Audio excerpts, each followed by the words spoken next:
Kerry have definitely made an interesting appointment with John Sugrue taking over as under-20 boss.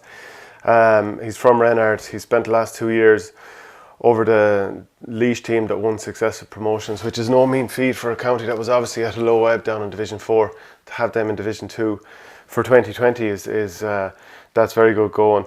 Had a very disappointing end, I suppose, in the backdoor qualifiers against Cork and Thurles. Battered out the gate, really. So very disappointing end.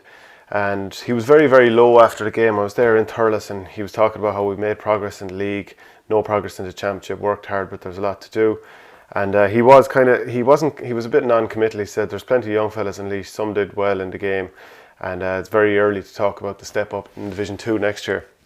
So maybe at that stage he was kind of thinking, I'm not sure, and maybe the move back to Kerry in terms of taking over the under-20s and taking over from Jack O'Connor, maybe he sees that as a long route to the Kerry job.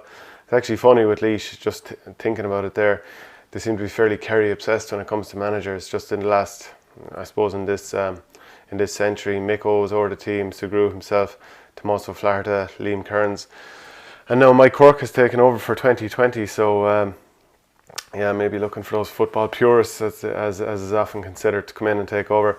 Yeah, so taking over from Jack O'Connor with the under-20s, and you think, like, Jack O'Connor obviously did very well with the minors, and some people might say, why wouldn't you win an All-Ireland with the under-21s and then 20s as they became? But of course he didn't have the likes of Seanie O'Shea and David Clifford to call upon, which, I mean, imagine how much damage Clifford would do at under-20 level this year. There's no success for Kerry at under-21/20 level since 2008, and the last team that did it was had the likes of Tommy Walsh and David Moran on it. So I mean, you can see the value of it, but it's not as if they've been completely lacking players since then. But their only All-Irelands in the meantime are 2009 and 2014, which is very much against the head in 2014. 2009 was obviously the end of that brilliant team that pushed on in 2011 and probably should have beaten Dublin that day. But 2014, they didn't beat Dublin along the way. It definitely wasn't the hardest All-Ireland that Kerry have ever won.